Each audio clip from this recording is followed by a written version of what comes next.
Good morning, everybody. This is the latest edition of Miami Hurricanes Talk by Danny. My special guest this week is Chip Walters. He is the play-by-play voice of Middle Tennessee, the Canes opponent on Saturday at 3:30 on ACC Network at Hard Rock Stadium.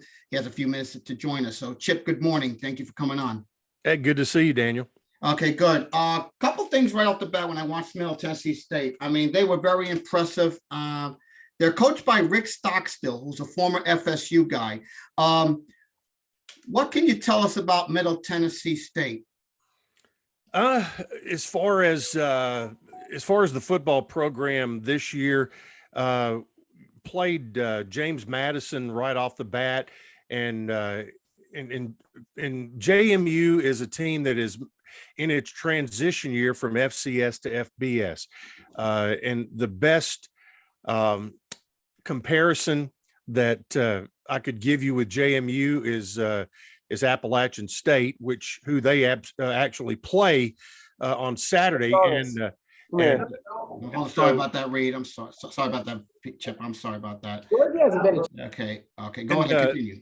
Yeah, but very athletic, and Middle just did not play well that night, and it was the very first game in FBS for JMU. They had a sellout crowd and very tough atmosphere.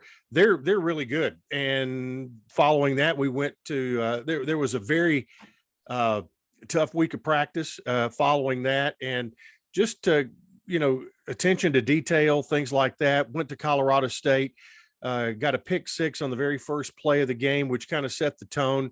And then last weekend played Tennessee State, local rival, who is still an FBS ball club. They had played, that was their third straight road game against us, and Eddie George coaches them. They had just lost to Jackson State the week prior, but Middle just really got their offense going. They run a version of the air raid. They started playing with some tempo and took advantage of the the numbers difference that you would have between an FBS and an FCS program. But in the bigger picture, Rick Stockstill is in his 17th year. The Blue Raiders have been bowl eligible 11 of the 16 years prior to this, and have always had a heavy non-conference schedule. And during the period of time that we have been in the FBS, which is now 24 years, we've played every school in the Southeastern Conference except Auburn, most of them numerous times. We've gone to Florida State. This is our first trip to Miami since 1932. And so here we go. And I think Middle's a team that, relies on speed more than size. And that's where, an issue may come in this week, because Miami has, they're in a position to get the guys that have both speed and size, and that's why they've been good for so long. Yeah, and I know we have a new coach, Mario Cristobal. If you look, I looked at the Pro Football Focus team grades. Somebody told me anything over 70 is good, anything below 70 is not good. The PFF grade they gave our passing game here is 68.2. And that's a Power 5 rank of 39th and 8th in the conference. Now, we know Tyler Van Dyke struggled last week in that game against Texas A&M. He's going to want to come out stronger this week. Miami's trying to get a feel for what we have. And through 3 games, Van Dyke has thrown 3 touchdowns, 1 interception, 62.8% completion rate. And he graded out well against Bethune in week 1. And against Southern Miss the last 2 weeks, and A&M is 55.7. What if Middle Tennessee prepared to do to try to slow down Miami's offense? Well, and I'll just kind of tell you how the defense was built from a year ago and where they are, where the strength of the defense is, and go from there. I think what they will try to do, trying to do it and doing it are two different things. Is that the strength of Middle's defense is the defensive line. You've got Jordan Ferguson on one end, and they've kind of moved him around and let him play. They're typically a 4-man front, but they have kind of let him roam a little bit and play standing up at a defensive end position. And, they had 9 sacks at Colorado State. I don't think there's any thought that that's going to happen at Hard Rock on Saturday, but I think that's where they feel like they've got to bring pressure from different angles, things like that, make Van Dyke uncomfortable. But that's easier said than done against that offensive line. Now, Middle had to rebuild its linebacking core and lost both safeties, one to the NFL and one to the transfer portal. Reed Blankenship is still he's on the 53-man roster with the Eagles, but he was not in the 48 that dressed over the weekend or on Monday. But Greg Great, who was a really good safety as well, he entered the transfer portal and ended up at Jackson State. But the Raiders have had to come up with new guys. It's next man up. Trey Fluellen he had a pick 6 against Colorado State. He has an opportunity to make big plays in the secondary. DeCorian Patterson is a name that people will hear. He is a corner, and Jalen Jackson is the other corner. Teldrick Ross is the strong safety.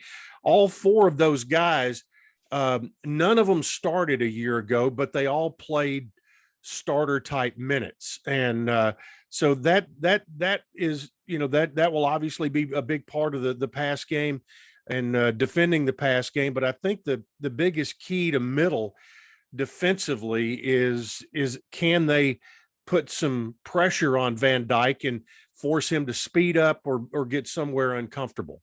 Yeah, I've looked at their let's talk about the front 7. They attack. They're in the top 10. I've noticed in tackles for loss 9 and sacks per game 4. Yeah. I mean, that's an aggressive defense. I mean, they're going to give Miami problems, like you said. But one thing I look, like you said, Rick Stockstill is 103-99 in his 17 years there. He is the 4th longest tenured coach in the country, and he is familiar with our coach Mario Cristobal. That's right. Think about it. When he was at FIU, and Mario was and Rick Stockstill was at Middle. And I'll say this: that when Mario was at FIU, Coach Stock was a big fan of what he had going there, and Stock always said, he goes, just hang on. He goes, if FIU gets going, FAU gets going, if they can keep kids at home, they're going to be hard to handle with the Sun Belt at the time, but now in Conference USA. And he was just a big fan of how Mario went about his business. And also the other place where they're familiar is when Mario was at Alabama. Coach Stock's daughter, Emily, worked in the football office for Coach Saban. So whenever he'd go to visit Emily, Mario would be there, but it's not like they're on the phone with each other every day. But I think there's certainly a mutual respect there. Yeah, I see when I read that, I definitely see it, Chip, no question. Another thing I look at, if I look at key players, I look at Chase Cunningham, 5 years, he's in the 5th year in the system. He gets it out quickly. He doesn't have the strongest arm, but he has a strong knowledge of Stockstill's offense. He gets it out in 2.24 seconds. I mean, it's his first year as a full-time starter. What else should we know about Cunningham? Well, you hit on a couple of key points that make you really like Chase Cunningham. He is a 5th-year guy, and last season, Bailey Hockman had transferred in from NC State and chose to leave the program after 3 games. And Chase came in, was going great guns, played 5 games, and then had a season-ending knee injury, had to have surgery. And he rehabbed super hard, got back in and was he and Nick Vattiato. Nick took over for Chase last year. He was a freshman out of Florida and took Middle to a bowl win and was the MVP of the Bahamas Bowl. But Chase, very low key guy. He he fits what they're looking for in this offense, because they do want to get rid of it quick, because they know what Miami has coming. So that 2.24 is going to be key on Saturday to get rid of the football, and they want to play with some tempo and try to, do a couple of things with tempo, and that's move the defensive linemen laterally, try to get them in some depth issues if possible, but also to kind of keep them on their heels a little bit and limit substitutions. And that's all part of it's all part of what you get with the air raid. Yeah, and another player I look at pretty much is on the running game. What the Eli's like to do is go a spread shotgun look. And the key guy in the running game we have to worry about is Frank Peasant. I mean, he averaged almost 600 yards and 9 touchdowns in his career, 4.2 a carry. He's a downhill type of runner. He's averages 4.36 yards per carry. And you look to keep a defense honest with a physical running back out of the gun. So what should we know about Frank Peasant? Well, Frank, by the way, it's Peasant. Peasant, I'm sorry. That's my fine. Mistake. That's fine. And but I always kid Frank. I said, "Are you going to ever be as good as the other running back that came out of your high school?" He went to Escambia in Pensacola, and Emmett Smith went there. So I always kind of give him a little hard time about that. But Frank, he has the thing I love about Frank is that he knows that his ability in the run game, and if Middle can have success in the run game, it doesn't mean you rush for 200 yards. If you can rush enough to keep a defense honest, that his job as a runner can go a long way in the team having success. And he had 92 yards at Colorado State, came back with 122 against Tennessee State, and that is when you think air raid offense or spread, that kind of thing, everybody's thinking, okay, they're just throwing the football. But Middle is at its best and has always been at its best in Rick Stockstill's whatever version of that type of offense he's run with the different coordinators. It has always been when they have had a running game that they could count on. And so that is part of it this week. And the other thing about Frank is he's seen running backs come out of the transfer portal to Middle Tennessee, and Darius Bracy right now runs at number 2. He is from Central Michigan. They had a running back from Kansas State who got injured, one from West Virginia, and Frank has still worked out to be the number 1 guy and has convinced them that he gets better with age during a game, meaning he's better, he's just as good at carry number 20 as he is at number 2. So, it's very important for Middle's offense to get some legitimacy in their running game, and that has proven to be something that has worked out well for him so far this year. Yeah, and I've looked at the receiving core. Yusuf Ali is another one. I got and Gathings is 2 receivers we're gonna have to contend with. I mean, the bigger threat, when I look at it, the bigger threat is definitely Ali. 5'9", 183, 1247, 7 touchdowns for his career. But he's the bigger threat when it's yards after the catch. Averages 7.5 per reception. 70% of the targets either behind the line or less than 10 yards past the line. I mean, they're gonna try to go deep just to keep our defense honest. And tackling a space for us for Miami is going to be critical when you defend this guy, because this guy, from what I've seen the numbers, he's pretty good. Ali is good. The other guy, the bigger threat is Gathings. Well, Gathings he's more of your downfield threat. Because he's 6'4", and he's the guy that's going to be downfield more. Ali doesn't mind going over the middle. The other guy is Jalen Lane, who he's on the Paul Hornung watch list, and not only as a receiver but as a punt returner and kick returner. Jalen, I think if you pick out one guy who brings the most to the table in that category, would probably be him. Ali, a close second. Gathings gives you a different skill set, and also Elijah Metcalf has started to come on here the last couple of weeks, not with huge numbers in catches, but he's made some key catches in the wins the last 2 weeks. Yeah, and I look at their offensive line. I mean, you got a guy in Porsche,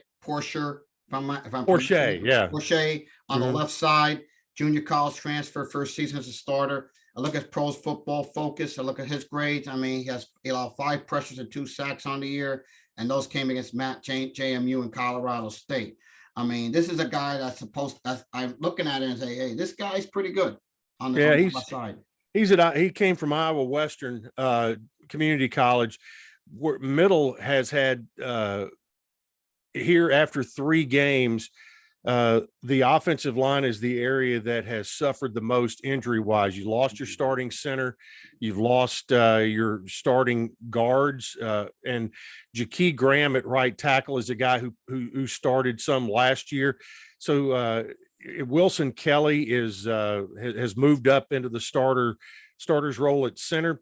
Had to play part of the time at Colorado State, then played the entire game against Tennessee State and graded out with no bad snaps against TSU.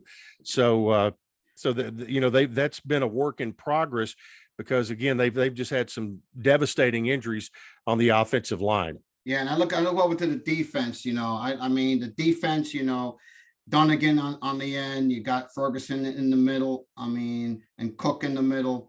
I mean, and the defense is pretty good. You got Dixon there. Yeah, Patterson and in the back end along with Ross. I mean, what can you say about this defense? I look at the numbers here, and the one that looks at me is their best defensive lineman is Ferguson on the inside. Yeah, and he's been around the longest. He's on the Warfel list, the Bednarik list, and was a preseason Conference USA watch list guy. When I talked to Scott Schaefer, and Scott has been the defensive coordinator now for 5 years. Okay. He had been the previous head coach at Syracuse. And I asked him before the year, we knew what we had in Jordan Ferguson. I said, give me 2 names of guys who I haven't seen do a lot of stuff that you love.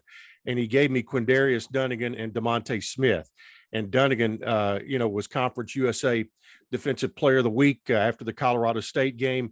And DeMonte Smith has really come on backing up Jordan Branch. And when they roll those 2 defensive tackles, he is in that 4-man rotation for the most part, and they've done well. Now, the thing they're known for is Schaefer loves to bring pressure when he can, and when he feels that the offense is most vulnerable. And again, he tries to bring it from different directions, different angles, and from different positions. So that's what they feel like they have to do to give themselves a shot. In particular, in a game like this, they know that it's high risk, high reward, and sometimes they just feel like they have to take a chance at it. Yeah, look at another linebacker, Christian Dixon, come from Townsend. I mean, he's not the biggest, but let me tell you, when he finds a ball carrier, he finishes tackles pretty well, and he has good closing speed. Against Colorado State, 4 pressures, 2 sacks. I mean, this is a guy we're going to have to be aware of, especially in the middle. Well, in his career, both at Towson and at Middle, he's got 19 career tackles for loss and 10.5 sacks, and right at 180 total tackles. So there's a guy who has been in the game. He is durable, and he is getting more and more snaps every week. Yeah, I look at the back end and the matchup that our receivers are going to have to deal with. Remember, we do not have Xavier Restrepo, who was our best receiver, and he will not be available for at least a couple more till at least the FSU game later in the year. But we have good receivers in Keyshawn Smith and Michael Redding III, who has gotten a lot of targets. Basically the passing game, but the running game, we have 3 good backs in Henry Parrish, Jalen Knighton, and Thad Franklin, who did not play a lot in the A&M game, and their grade was 89.5. How does Middle Tennessee prepare to deal with 3 solid backs this week? Well, that's what that's where depth comes in, and you've got to be good up front, and you've got to get good run support from your linebackers. And that when you talk about those 3 guys that are all 3 quality backs, Middle held Tennessee State to negative 10 yards, I think, rushing on last Saturday, but they know that's not going to happen this week with the quality of the offensive line that Mario is putting together, and those 3 backs who, you just look back over the history of what has happened at that spot in Miami, and there's always going to be talent there. So, that's going to be one of the key matchups of the day. Yeah, no question about it. And then I look at the blocking. The blocking is about, or was 72 on the pass blocking, 71 on the run blocking. Basically when I look at them, the overall offense, I mean, yes, we have some things to clean up as we saw in the A&M game. But when I look at Middle Tennessee, what are going to be the keys to Middle Tennessee trying to pull the upset on Saturday? Well, they've got to win the turnover battle, and over time, it has borne itself out that when they win the turnover battle, Middle is 69-21 under Rick Stockstill. So they led the nation in takeaways a year ago with 32, and they have to have things go right in a game like this. They can't make the big mistake and give up easy points, and they've got to find a way somewhere to do that. Also, the two key things that have helped them in the past in big games is, can they score a defensive touchdown somewhere, or can they find a way to score on special teams? And over the last 2 weeks, they've done that. They got a block punt for a touchdown against TSU, and then the week before got a pick six on the first play of the game that kind of set the tone. So I think making a big play and eliminating a big play are the key things when you look at it. Yeah, I think for key to Miami is get back on the winning track, is forget A&M. I mean, learn from the mistakes. We won't have Jacoby George. I mean, he injured his thumb in the A&M game. But yeah, like you said, everything's got to go right for Middle Tennessee to win this ball game. And I think for Miami, they just not get anybody else hurt. Come back stronger, get back on the winning track. Don't turn the ball over. Get the running game going, but really get the passing game going, because many people down here in Miami have criticized Josh Gattis for basically being too conservative in the passing game against A&M. And to be honest, Chip, our passing game let us down in the A&M game. Our running, we did everything else to win, but the running game, the passing game let us down, and definitely the receivers let us down in this ball game. Basically, it was not there, to be quite honest.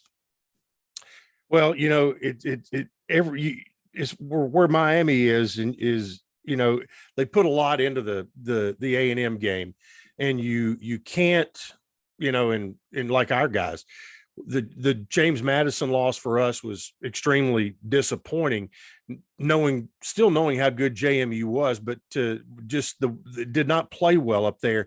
And you can't let that beat you again. And so that's where, you hear coaches talk about turn the page. Fans have the luxury of being able to sit around and grouse about things all week long, while coaches and players, they have to get on to the next thing. And I'm sure that's what Mario and his staff and his players have done. Yeah, I'm sure we've done that for sure. Yeah. I mean, Mario said, if I can read Mario Cristobal's comments this week about Middle Tennessee, I mean, he says something is like, he respects Middle Tennessee a lot. There's no question about that. I mean, now I know it's been hot up in Tennessee this week. Have you prepared for what the conditions you're going to face in Miami on Saturday? How hot it's been up there. Yeah, it was 100 degrees here yesterday, but today it's only going to be 75. But yeah, we set a record the last 2 days for heat, and typically heat has not been an issue because we come to Florida every year at least once, if not twice, in our league, and we'll be coming to Miami twice, but once. Obviously now it's going to be, it looks like we may have some rain on Saturday morning, but if that rain goes away and in the clouds part, all it's going to be is steamy and muggy, which, we're kind of used to that. And, but it is a different level of steamy and muggy down there. Yeah. So, but, it's not something we haven't seen before. Yeah. Okay. Chip, I'm going to get you out on this. Give me a prediction for Saturday. Oh, well, I think, what did I see? It's a 3 touchdown plus. 26.5 point. Something like that. Is right now. it's hard for me to, like I said, everything's going to have to go right for Middle to win. I do think it will be the best prediction I can give you is I think it will be inside that window somewhere. But I think Miami, it will be hard to beat at home. Yeah, I'm gonna say the same thing. I'm gonna go a prediction here. I'm gonna go Miami 49, Middle 21. I think Middle's offense. I think they do a lot of tempo. They're quick offense, quick strike offense. I think we're gonna have our hands full with that offense for sure. Chip, I want to take this time to thank you so much for coming on. Absolutely. Enjoy yourself on Saturday, and safe travels to Miami. Appreciate it very much, and good luck to you. Maybe we'll run into each other on Saturday. Yeah, take care.